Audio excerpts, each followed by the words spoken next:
Selamat malam Bapak Ibu Saudara sekalian, kita bertemu kembali di dalam renungan malam di hari Senin ini, permulaan minggu.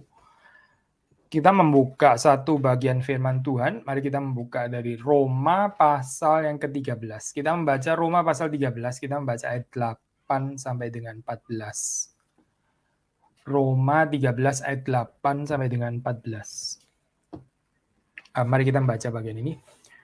Janganlah kamu berhutang apa-apa kepada siapapun juga, tetapi hendaklah kamu saling mengasihi, sebab barang siapa mengasihi sesamanya manusia, ia sudah memenuhi hukum Taurat. Karena firman jangan berzina, jangan membunuh, jangan mencuri, jangan mengingini, dan firman lain manapun juga sudah tersimpul dalam firman ini, yaitu kasihilah sesamamu manusia seperti dirimu sendiri. Kasih tidak berbuat jahat terhadap sesama manusia, karena itu kasih adalah kegenapan hukum Taurat. Hal ini harus kamu lakukan karena kamu mengetahui keadaan waktu sekarang, yaitu bahwa saatnya telah tiba bagi kamu untuk bangun dari tidur. Sebab sekarang keselamatan sudah lebih dekat bagi kita daripada waktu kita menjadi percaya. Hari sudah jauh malam, telah hampir siang. Sebab itu marilah kita menanggalkan perbuatan-perbuatan kegelapan dan mengenakan perlengkapan senjata terang. Marilah kita hidup dengan sopan seperti pada siang hari. Jangan dalam pesta pora dan kemabukan. Jangan dalam percabulan dan hawa nafsu. Jangan dalam perselisihan dan iri hati. Tetapi kenakanlah Tuhan Yesus Kristus sebagai perlengkapan senjata terang dan janganlah merawat tubuhmu untuk memuaskan keinginannya. Mari kita masuk dalam doa. Tuhan berkati untuk renungan pada malam hari ini. Engkau menolong hamba-Mu di dalam menguraikan firman Tuhan dan setiap kami yang merenungkan bersama-sama mohon belas kasihan dan anugerah Tuhan sehingga kami boleh mengalami kebangunan rohani yang sejati yang dari Tuhan. Terima kasih untuk firman-Mu dan terima kasih karena kami percaya Roh-Mu yang kudus yang akan menolong kami untuk memahami dan menaati firman-Mu. Demi Yesus Kristus kami berdoa. Amin. Saudara, LAI memberikan judul di dalam perikop ini, kasih adalah kegenapan hukum Taurat. Ini mirip sekali dengan judul yang diberikan oleh ESV, Fulfilling the Law Through Love. Saudara, kita tahu di dalam kehidupan orang percaya, di dalam kehidupan orang pilihan, di dalam kehidupan orang yang sudah lahir baru, yaitu di dalam kehidupan kita, ya itu bukan tidak ada hukum, bukan tidak ada Taurat.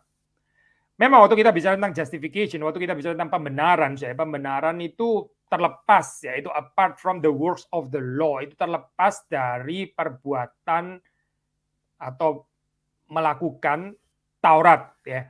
Tetapi waktu kita bicara tentang sanctification, waktu kita bicara tentang pengikutan kepada Tuhan, ya waktu kita mengikuti Yesus Kristus, waktu kita menjawab panggilan untuk mengikuti Dia, itu kehidupan kita bukan tanpa Taurat, bukan. Kita dikuduskan oleh Tuhan bukan tanpa hukum Taurat. Ya, jadi kita jangan salah mengerti, adanya Taurat itu selalu membawa kita kepada legalisme gitu ya. Membawa kita kepada work righteousness atau membawa kita kepada self righteousness. Memang itu semua bisa terjadi betul gitu ya. Tetapi apa yang nggak ada di situ ya? Yang nggak ada ya sehingga bisa menjadi legalisme, work righteousness, self righteousness dan sebagainya. Itu adalah kasih sebetulnya. Waktu nggak ada kasih ya, waktu nggak ada pemahaman akan kasih Tuhan kepada saudara dan saya. Dan waktu kita nggak melakukan Taurat itu karena kasih kepada Tuhan dan kasih kepada sesama. Maka ya ini Taurat memang ya karena pengaruh dosa ya, karena begitu jahatnya dosa itu akan memanipulasi Taurat demikian rupa sehingga Taurat yang kudus, yang benar, yang adil itu justru akan mengacaukan kita. Sekali lagi ya, bukan Tauratnya, tapi karena dosa yang memanipulasi itu ya. Nah, bagaimana kita dibebaskan dari dosa? Ya tidak ada jalan lain kecuali Yesus Kristus yang membebaskan kita dari dosa ya. Pribadi Kristus itulah ya, waktu kita percaya kepadanya, waktu kita berjanji untuk mengikut Dia ya, itu kita akan ada kekuatan, kita akan ada kemampuan untuk menaati Taurat itu bukan terlepas dari kasih. Tetapi ada kasih yang dari Tuhan yang menggerakkan kita untuk menaati Taurat dengan love in return kepada Tuhan dan juga kepada sesama. Maksudnya bukan menaati Taurat kepada sesama, tapi dengan sikap kasih kepada sesama kita menaati Taurat. Nah inilah saya waktu kita membaca di dalam bagian ini ya, kasih adalah kegenapan hukum Taurat. Paulus memulai dengan ayat ke-8 dikatakan jangan kamu berhutang apa-apa kepada siapapun juga, tetapi hendaklah kamu saling mengasihi. Ya, ini menarik ya saya ini ayat ini. Oh no one anything. Ya. Terus kemudian disambung except to love each other. Agak sedikit beda ya saya. Ini apa? Di dalam nuansa bahasa Inggris dengan bahasa Indonesia ya. Kalau bahasa Indonesia itu kan jangan kamu berhutang apa-apa kepada siapapun juga. Tetapi, ya, pakai istilah tetapi ya. Tetapi hendaklah kamu saling mengasihi. Berarti saya, kenapa ini kalau ditafsir berdasarkan bahasa Indonesia ya, kenapa kita bisa berhutang kepada siapapun juga? Ya karena kita hanya dikasihi, makanya jangan hanya dikasihi, tapi mengasihilah gitu ya kira-kira ya. Kan gitu ya saya. Sekali lagi saya baca, jangan kamu berhutang apa-apa kepada siapapun juga. Tetapi hendaklah kamu saling mengasihi, kan tetapi ya saya. Tetapi kan kontras berarti kan ya. Hendaklah kamu saling mengasihi. Nah, oke lah saya. Kalau kita pakai tafsiran ini ya, berarti tafsirannya adalah ya hidup itu jangan hanya dikasihi saja gitu. Kalau kita hidupnya hanya dikasihi, dilayani, ditolong, ya dibelas kasihani dan sebagainya. Kita banyak berhutang kehidupan kita. Tapi jangan kita berhutang apa-apa kepada siapapun juga. Tetapi ya hendaklah kamu mengasihi ya. Cuma begini saya, kesulitan daripada terjemahan ini ya, terus terang saya. Siapa sih di dalam dunia ini yang nggak berhutang tuh siapa ya gitu ya? Siapa di dalam dunia ini yang nggak punya utang apa-apa kepada siapapun juga? Gitu. Siapa saya? Sulit ya memikirkan seperti ini ya. Siapa yang di dalam hidup ini nggak pernah ditolong? Siapa di dalam hidup ini yang nggak pernah dilayani? Ayo siapa ayo? Siapa di dalam kehidupan ini yang nggak pernah didoakan? Waduh, susah ya saya. Susah lo jawabnya. Lalu kalau saudara pernah didoakan, ditolong, dikasih, dan sebagainya, berarti saudara langsung berhutang kan? Tapi Alkitab bilang jangan kamu berhutang apa-apa kepada siapapun juga. Agak susah saya ini merealisasikan terjemahan seperti ini terus terang ya. Meskipun kita bisa tafsir, makanya jangan hanya dikasih, tapi mengasihilah juga. Oke, saya itu boleh juga menjadi message ya. Tapi saudara perhatikan di dalam terjemahan bahasa Inggris ya, oh no one anything. Benar sih, di dalam bagian depannya sama ya. Jangan kamu berhutang apa-apa kepada siapapun juga. Sampai situ sama. Oh no one anything ya. Tapi perhatikan kata sambung ya. Except to love each other. Except ya, bukan tetapi saya, tetapi pakai istilah kecuali ya. Kecuali apa saya? Kecuali mengasihi satu dengan yang lain. Maksudnya gini loh saya, kalau saya terjemahkan dari bahasa Inggris ke bahasa Indonesia, oh no one anything except to love each other. Itu gini terjemahannya saya. Janganlah kamu berhutang apa-apa kepada siapapun juga, kecuali ya, dalam kurung hutang hutang kurung tutup hutang kurung tutup dalam saling mengasihi. Jadi kita jangan berhutang apa-apa kecuali apa saja? Kecuali hutang kasih, except to love each other ya. Nah, itu biarlah kita ya punya saling utang gitu. Hutang untuk mengasihi orang lain. Dan orang lain juga berhutang untuk mengasihi yang lain lagi atau juga mengasihi kita ya. So ini maksudnya saya pikir ini terjemahan lebih tepat ya saya. Oh no one anything except to love each other. Sekali lagi, jangan kamu berhutang apa-apa kepada siapapun juga kecuali di dalam saling mengasihi ya. Nah, itu kamu silakan saling hutang menghutangi atau saling membayar hutang di dalam hal ini. Karena kita semua ini berhutang, saya. Berhutang kepada cinta kasih Tuhan. Saudara dan saya ini bukan hanya berhutang kepada cinta kasihnya manusia, tapi sudah pasti kita berhutang kepada cinta kasih Tuhan. Jadi kita pasti berhutang memang, saya. Dan orang yang berhutang ya harus membayar. Membayarnya kepada siapa, saya? Ya kepada Tuhan, kepada sesama manusia. Nah, maka di dalam hal ini, saya, ini bukan satu ajaran idealistis untuk nggak pernah ditolong, nggak pernah didoakan, nggak pernah dilayani sama sekali. Bukan ya, saya. Tapi ajaran untuk mengingatkan kita, lihatlah dirimu itu ya, banyak utang loh sebetulnya. Gitu. Saudara dan saya ini adalah orang-orang yang berhutang. Berhutang mengasihi ya. Tapi bukan cuma kita, saya, orang lain juga gitu. Bukan hanya saya tapi orang lain juga gitu. Bukan hanya saudara tapi orang lain juga. Kita saling berhutang di dalam mengasihi. Lalu disambung dengan kalimat ini ya. Sebab barang siapa mengasihi sesamanya manusia, ia sudah memenuhi hukum Taurat. Sebetulnya hukum Taurat itu apa sih? Sederhana ya. Cuma manusia yang suka bikin rumit ya, sampai akhirnya terus kemudian menjadi apa itu self righteousness, work righteousness, kesombongan, legalisme, pride, kecongkaan dan seterusnya. Itu kenapa ya, Saudara? Karena dibikin rumit ya oleh manusia. Sebetulnya substans daripada hukum Taurat itu sederhana seperti dikatakan di sini ya. Kasihlah sesama manusia seperti dirimu sendiri. Horizontally speaking ya. Vertically speaking, ya, kasihlah Tuhan Allahmu dengan segenap hatimu, dengan segenap kekuatanmu, dengan segenap jiwamu, dengan segenap akal budimu, ya, vertically speaking. Horizontally speaking, kasihlah sesama manusia seperti dirimu sendiri. Ya, kalau kita mengasihi saja, ya, kita bisa mengasihi. Itu Paulus mengatakan kita sudah memenuhi hukum Taurat. Ya, sederhana ya, saya. Sederhana sebetulnya gitu. Tapi sayangnya manusia berdosa, seperti saudara dan saya punya 1001 macam alasan, even perhaps theological justification, untuk tidak mengasihi. Dan waktu kita tidak mengasihi, waktu kita kurang mengasihi, waktu kita tidak rela mengasihi, ya. Nah itulah saya. Taurat bukan lagi menolong kita, ya, karena terlepas dari kasih. Taurat, ya, ini karena dimanipulasi oleh dosa, ya, itu akan menjadikan kita menjadi orang yang luar biasa self-righteous, luar biasa merasa benar sendiri, lalu menghina orang lain, merendahkan orang lain, merasa diri punya kerohanian yang lebih baik, dan seterusnya, dan seterusnya, dan seterusnya. Persoalannya di mana, saya? Karena nggak menangkap substansi dari hukum Taurat. Yaitu apa? Yaitu cinta atau kasih.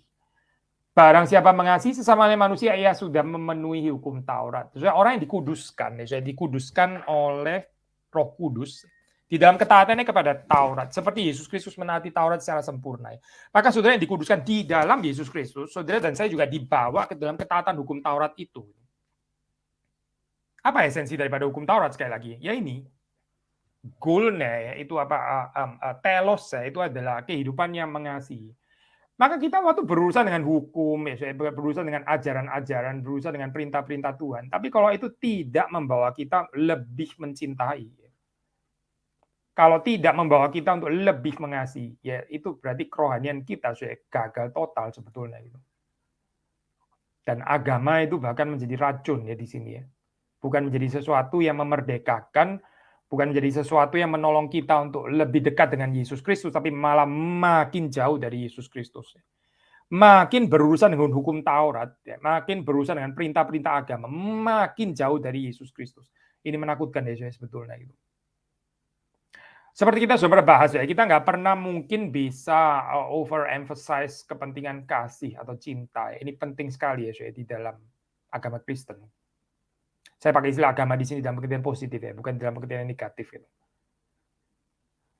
Sekali lagi, Paulus mengatakan firman jangan berzina, jangan membunuh, jangan mencuri, jangan mengingini. Firman yang lain manapun juga, katanya Paulus ya. Firman manapun juga. Sudah tersimpul dalam firman ini, yaitu kasihlah sesama manusia seperti dirimu sendiri. Sudah di dalam Alkitab ya saya, itu ada kesimpulan ya saya, ada kesimpulan. Enggak semuanya itu bisa disimpulkan ya, tapi ini betul-betul kesimpulan ya. Ini kan dikatakan sudah tersimpul dalam firman ini ya. Ini bisa dikristalize gitu ya. Dikondens gitu. Dan ini apa kristalisasi yang dilakukan oleh Paulus sendiri di sini ya. Kita bisa baca juga di dalam variasi terjemahan bahasa Inggris ya, ayat yang ke-9 ini. For the commandments, you shall not commit adultery, you shall not murder, you shall not steal, you shall not covet, and any other commandment are summed up. Ya, saya.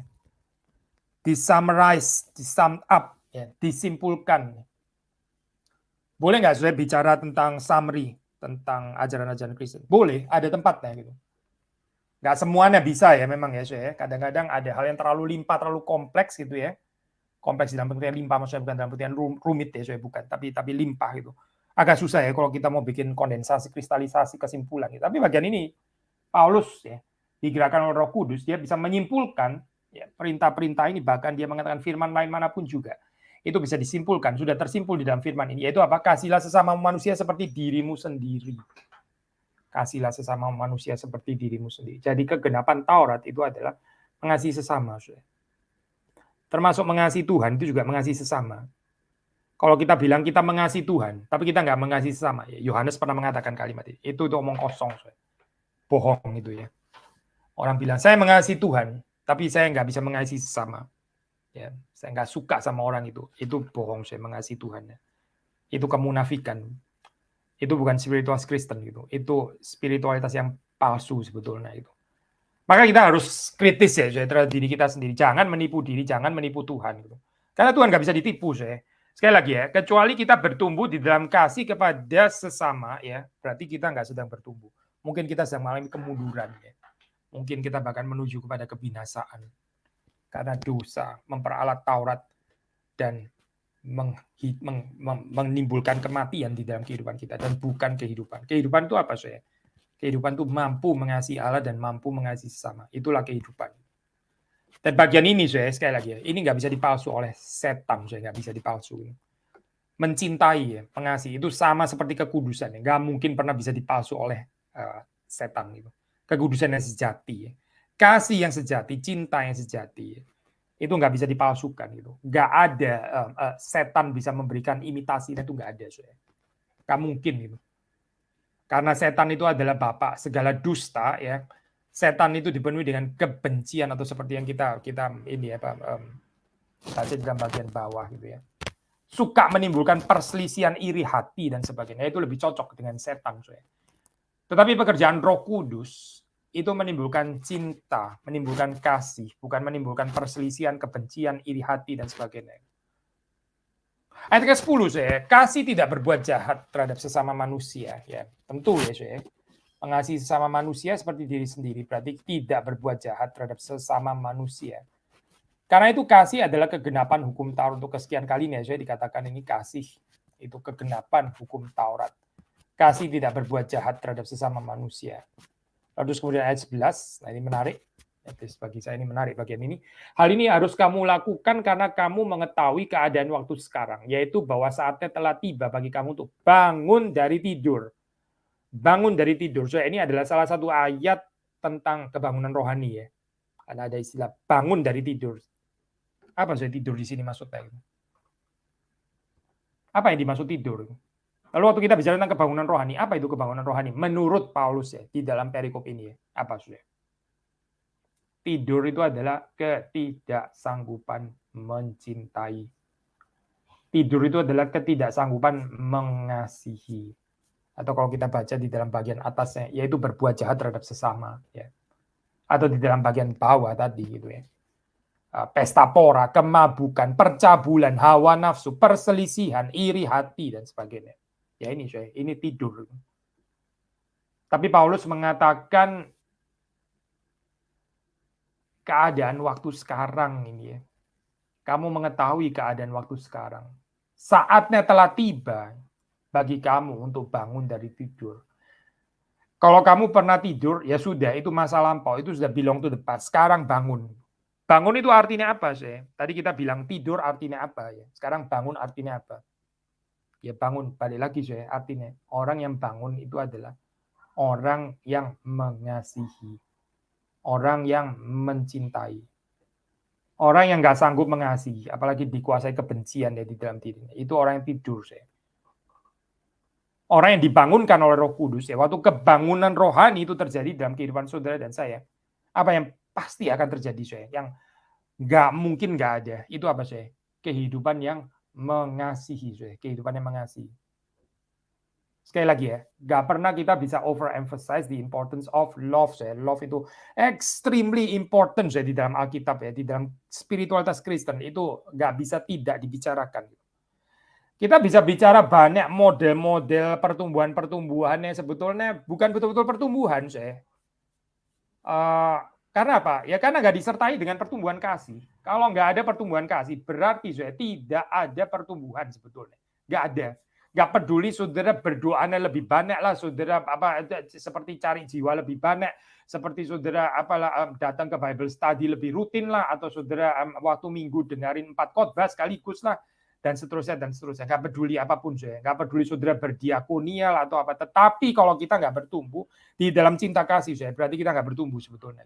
Dan ini nggak bisa digantikan dengan apapun, nggak bisa saya, nggak bisa. Kasih ya, itu ada di dalam hati, dan apa yang ada di dalam hati itu terpancar keluar. Nah, baru kita bisa bicara tentang tadi yang termasuk kita sebut tadi. Tapi itu lahir semuanya harusnya dari motivasi kasih. Hal ini harus kamu lakukan karena kamu mengetahui keadaan waktu sekarang, yaitu bahwa saatnya telah tiba bagi kamu untuk bangun dari tidur, kebangunan rohani. Waktu Tuhan bekerja, Dia akan menggerakkan kita untuk mengasihi, karena kasih itu adalah kegenapan hukum Taurat. Waktu kebangunan rohani terjadi, orang akan dibawa kepada kerinduan untuk menaati hukum Taurat di dalam kasih. Sebab sekarang keselamatan sudah lebih dekat bagi kita daripada waktu kita menjadi percaya. Keselamatan sudah lebih dekat bagi kita daripada waktu kita menjadi percaya. Saudara, ini bicara tentang orang-orang yang percaya loh ini. Orang-orang percaya ternyata bisa tidur juga ya. Orang-orang percaya bisa nggak menjalankan fungsi mengasihi ya. Ini aneh sekali, aneh ya. Padahal orang percaya. Lalu Paulus mengingatkan, ya ini kesadaran eskatologis ini. Keselamatan sudah lebih dekat lagi ya. Saudara, waktu di sini dikatakan keselamatan sudah lebih dekat ya, tentu maksudnya ini adalah ini ya, aspek future salvation. Bukan justification yang sudah membenarkan kita. Kalau ini kan memang sudah ya, kan dikatakan kita menjadi percaya ini kan sudah kan. Tapi waktu di sini dikatakan sebab sekarang keselamatan sudah lebih dekat lagi, lebih dekat bagi kita. Ini berarti bicara tentang eschatological salvation, saya bicara tentang eschatological redemption di sini. Orang yang mempunyai kesadaran eskatologis ya, dia tahu dia sedang bergerak kemana, dia sedang kembali kepada Tuhan, maka dia lebih giat lagi sudah di dalam mengasihi. Hidup ini apa sih, saya? Hidup ini untuk apa gitu maksudnya kita. Ini hidup ini bukan tentang hidup lebih enak gitu ya. Dulu waktu kecil kayaknya susah, saya dari keluarga agak miskin dan sebagainya. Sekarang saya mulai mau menikmati hidup. Dulu waktu saya waktu kecil nggak pernah punya mainan yang selayaknya. Sekarang saya mau punya mainan-mainan dan sebagainya. Ini mah bukan pikiran Kristen lah saya seperti ini. Atau mungkin yang lain gitu ya. Dulu saya enggak, saya dulu waktu kecil enggak susah. Saya dari kecil dulu orang kaya dan saya enggak mau miskin. Karena saya enggak pernah tahu apa itu kemiskinan. Saya kaya sejak kecil ya, dan saya enggak mau jadi miskin gitu. Saya enggak pernah mau jadi orang miskin. Karena kan sejak kecil saya juga enggak pernah miskin. Saya cuma bisa satu gerakan, yaitu makin lama makin kaya. Itu saya falsafah kehidupan Kristen. Bukan, itu bukan falsafah kehidupan Kristen. Itu falsafah orang nggak mengenal Tuhan sebetulnya. Gitu. Lalu falsafah hidup Kristen itu apa, saya? Falsafah hidup Kristen di sini, seperti dikatakan Paulus. Waktu itu tidak banyak lagi. Keselamatan sudah lebih dekat. Maka bangun. Apa artinya, saya? Mengasihi lebih dalam. Karena waktunya nggak banyak lagi. Sementara masih ada waktu, mari kita mengasihi lebih banyak, lebih dalam, lebih sungguh, ya, lebih tulus dan sebagainya. Karena apa? Karena keselamatan sudah lebih dekat bagi kita. Ya. Kesadaran eskatologis itu membawa kita untuk lebih mencintai seharusnya. Ini pikiran Kristen. Bukan karena waktu sudah dekat, maka marilah makan dan minum sebab besok kita mati gitu misalnya. Bukan, bukan. Itu bukan falsafah hidup Kristen, itu kan kalimat sindiran ya. Itu kan kalimat sarkastik sebetulnya gitu. Tapi yang Kristen ya ini seperti dikatakan Paulus di sini, sebab sekarang keselamatan sudah lebih dekat bagi kita daripada waktu kita menjadi percaya. Maka apa? Bangun dari tidurmu, bangun. Jangan tidur ya. Jangan terus mencari kenikmatan pribadi. Menikmati fasilitas kehidupan dan sebagainya. Itu orang tidur, saya bukan orang bangun. Orang yang bangun itu mencintai, karena kasih atau cinta adalah kegenapan hukum Taurat. Bagian terakhir, 12-14. Hari sudah jauh malam, telah hampir siang. Sebab itu marilah kita menanggalkan perbuatan-perbuatan kegelapan dan mengenakan perlengkapan senjata terang. Hari sudah jauh malam. Ya, ini apa artinya, saya? Paulus sadar ya, dia hidup di dalam zaman ya, di dalam hari-hari kegelapan. Nah ini pikiran yang sangat Jewish sebetulnya, saya di dalam konsep ini ya. Di dalam pikiran Jewish itu, saya hidup sekarang ini ya, ini adalah jahat gitu. Hari sekarang ini adalah jahat. Ya, yang baik itu adalah yang akan datang. The kingdom of God, ya, the future salvation, eschatological point, itulah yang baik, saya. Itulah yang siang gitu. Hari-hari sekarang ini adalah jahat, hari-hari sekarang ini adalah gelap. Ini yang dikatakan sebetulnya, hari sudah jauh malam, telah hampir siang, yaitu tadi ya, future salvation itu tadi. Sebab itu, marilah kita menanggalkan perbuatan-perbuatan kegelapan. Jangan karena hari ini adalah hari yang gelap. Jangan karena hari sekarang ini adalah hari-hari yang jahat. Maka ya sudah dong, sekalian saja. Memang kan hari ini hari jahat, ini kan hari-hari gelap, ya sudah dong, berarti hidup dalam kegelapan kan ya pas toh. Nanti saja kalau ini siang sudah datang, ya baru kita hidup di dalam terang. Oh tidak, Syekh. Tidak. Paulus mengatakan hari sudah jauh malam, tapi telah hampir siang. Bagi kita ya siang akan datang. Bagi orang yang tidak percaya ya kegelapan akan semakin menjadi gelap. Sebab itu marilah kita menanggalkan perbuatan-perbuatan kegelapan dan mengenapkan perlengkapan senjata terang. Alasannya kenapa, Syekh? Karena telah hampir siang. Karena ada future salvation, ada future redemption. Maka marilah kita mengenakan perlengkapan senjata terang. Marilah kita hidup dengan sopan seperti pada siang hari. Padahal hari-hari ini kan malam ya, gelap. Hari sudah jauh malam kan sebetulnya ya. Tapi Paulus men-challenge, marilah kita hidup dengan sopan seperti pada siang hari. Meskipun hari sudah jauh malam. Tapi mari hidup seperti pada siang hari. Hidup yang seperti pada malam hari itu apa sih, sudah? Hidup yang seperti pada malam hari, ya ini. Hidup dalam pesta pora. Hidup kemabukan. Hidup dalam percabulan. Hawa nafsu. Dalam perselisihan. Iri hati. Ya inilah saya, orang yang menghidupi kegelapan sebetulnya gitu. Alias kematian sih, itu bukan kehidupan ya. Yang hidupnya itu bukan seperti pada siang hari, tapi ya konform dengan hari-hari yang sudah jauh malam ini. Sekali lagi ya, saya, kegelapan itu apa sih? Hari yang sudah jauh malam itu apa perbuatannya? Ya ini pesta pora, kemabukan, percabulan, hawa nafsu, perselisihan, iri hati. Ya, kalau kehidupan kita itu dikuasai oleh ini ya, hal-hal yang kita sebutkan tadi ya berarti kita bukan seperti orang yang hidup pada siang hari. Kita seperti orang-orang yang hidup menghidupi hari yang sudah jauh malam ini, yang seolah tidak percaya bahwa hari telah hampir siang. Yang nggak percaya pengharapan, yang nggak percaya future salvation, yang nggak percaya future redemption. Karena apa sih? Karena hidup di dalam iri hati, hidup di dalam perselisihan, hidup di dalam hawa nafsu, hidup di dalam percabulan, hidup di dalam kemabukan, hidup di dalam pesta pora. Ya inilah saya, orang-orang yang tidur sebetulnya. Orang yang tidur dan bukan orang yang bangun. Sebaliknya, orang yang bangun, yaitu adalah orang yang mengenakan Tuhan Yesus Kristus sebagai perlengkapan senjata terang. Dan tidak merawat tubuh untuk memuaskan keinginannya. Apa saja perlengkapan senjata terang kita? Tidak lain tidak bukan adalah pribadi Yesus Kristus sendiri ya. Jelas kekristenan di sini bicara bukan hanya soal piety, kesalehan yang impersonal, bukan. Ini bukan bicara tentang kesalehan agamais, bukan ya, saya. Bukan bicara tentang kesalehan agamawi, bukan. Ini bicara tentang mengenakan Tuhan Yesus Kristus. Mengenakan Tuhan Yesus Kristus. Yang dikenakan itu adalah pribadi Yesus Kristus sendiri, saya.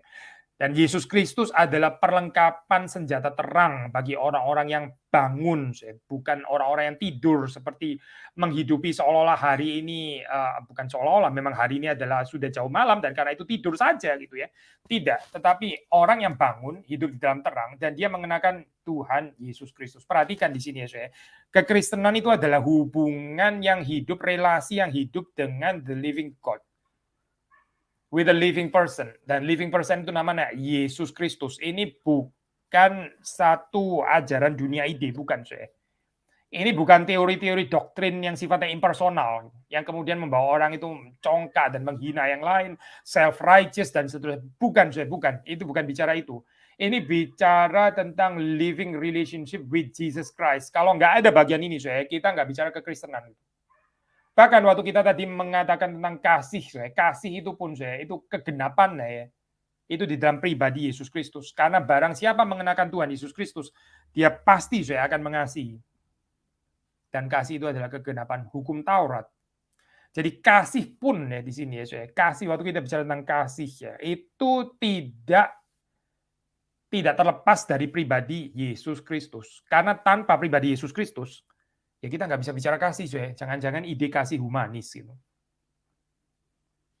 Dulu waktu ini ya, saya zaman Hitler gitu, zaman Hitler di Jerman ya. Ada satu filsuf ya, yang terus kemudian kayak nggak memberikan sumbangsih ya terhadap orang-orang Yahudi yang dianiaya ya, the Jews, orang-orang Yahudi yang dianiaya gitu ya, nggak bersuara, seperti kayak ya ikut saja gitu, nggak ada kritik, nggak ada apa. Padahal di dalam teori filosofinya dia sempat mengajarkan ya seperti yang diajarkan Alkitab ya, kasihlah sesamamu manusia. Gitu. Selidik punya selidik, yang disebut sesama manusia itu siapa? Sesama orang Jerman ternyata. Sesama manusia, sesama orang Jerman. Yang bukan orang Jerman, bukan sesama manusia. Kasihlah sesama manusia. Siapa itu sesama manusia? Iya sih, itu Taurat, tapi dipelintir sendiri. Sesama manusia itu orang yang saya senang. Itu yang saya senang. Yang saya comfortable. Yang saya nggak suka, ya itu bukan sesama aku manusia. Itu orang fasik. Itu orang fasik. Itu orang jahat. Saya nggak bergaul dengan orang jahat, karena Alkitab melarang kita bergaul dengan orang fasik kan ya. Kita semau-mau sendiri ya, saya menafsir istilah sesama gitu. Makanya Yesus sampai memberikan ini ya, parable of the good Samaritan ya. Siapa yang menjadi sesama? Ternyata adalah orang Samaria. Orang Samaria lah yang menjadi sesama bagi sesamanya. Gitu. Ternyata orang Yahudi gagal saya menjadi sesama bagi sesamanya. Orang Yahudi nggak mengasihi sesamanya. Gitu. Sampai perlu orang Samaria ya saya memberikan contoh apa artinya menjadi sesama bagi sesama. Hati-hati ya saya di dalam kehidupan kita ya, melintir firman Tuhan, lalu terus kemudian firman Tuhan itu akhirnya jadi membinasakan kita menjadi hakim, berbalik menghakimi kita, dan bukan memerdekakan kita, tapi menghakimi kita balik. Saya. Karena apa? Karena kita pelintir. Seperti tadi ya. Siapa sesama manusia? Sesama orang Jerman toh. Siapa sesama aku manusia? Yang saya seneng kan? Siapa sesama manusia? Ya yang baik kepadaku itu sesama aku manusia. Jadi yang pernah melukai aku, yang aku sebel padanya, itu bukan sesamaku manusia. Teori dari mana saya ini? Sekali lagi ya saya, tanpa Yesus Kristus ya, tanpa pribadi Yesus Kristus, kita akan liar saya di dalam penafsiran kita. Oh bukan nggak pakai firman Tuhan, sudah kita pakai firman Tuhan, saya pakai firman Tuhan, pakai teologi lagi. Tapi dengan penafsiran kita sendiri. Kenapa saya? Karena Christless. Karena nggak ada Kristusnya di dalamnya itu. Itu Christless theology, saya. Christless hermeneutik. Christless exegesis. Nggak ada Yesus Kristusnya di dalam itu. Begitu nggak ada Yesus Kristusnya, kita punya 1001 macam ide yang bebas, saya. Mau tentang kasih lah, tentang sesama, tentang perintah Tuhan, tentang apapun kita bisa pelintir seenak kita. Karena apa? Karena Christless. Tetapi saya, kalau ada Kristus di dalam kehidupan saudara dan saya, saudara nggak bisa sembarangan ya. Saudara nggak bisa sembarangan pelintir seperti ini karena saudara berhadapan dengan pribadi yang hidup. Hopefully saya waktu kita merenungkan firman Tuhan ya, kita merenungkannya di dalam Kristus. Karena hanya di dalam Kristus dan bersama dengan Kristus ya, kita mengerti apa artinya mengasihi, apa artinya taat kepada Bapa. Kiranya Tuhan memberkati kita semua. Mari kita masuk dalam doa. Tuhan, kami bersyukur untuk berkat firman Tuhan, dan tolong supaya kami ini boleh memahami firman Tuhan bukan dengan kepandaian kami sendiri, dengan seenak perut kami sendiri, dan kami membuang Engkau. Kami akhirnya menjadikan firman Tuhan, menjadikan teologi untuk konform dengan kedagingan kami, dengan jiwa kami yang berdosa dan tidak mau tunduk kepada-Mu. Kami mohon pengampunan yang dari Tuhan, kami mohon Engkau membebaskan kami dari racun dosa seperti ini, dan membawa kami ke dalam kehidupan yang sungguh-sungguh mengasihi Engkau sesuai dengan ajaran firman-Mu. Terima kasih Tuhan, Engkau memberikan kepada kami terang. Engkau adalah terang itu sendiri, dan Engkau mau kami berjalan bukan di dalam kegelapan, tapi hidup seperti di siang hari, melakukan perbuatan-perbuatan kudus dengan pertolongan anugerah Tuhan di hadapan Tuhan, yang mengasihi Engkau dan mengasihi sesama. Kiranya Tuhan menolong pertumbuhan kami. Demi Yesus Kristus kami berdoa. Amin. Selamat malam, saudara-saudari sekalian, Tuhan memberkati kita semua.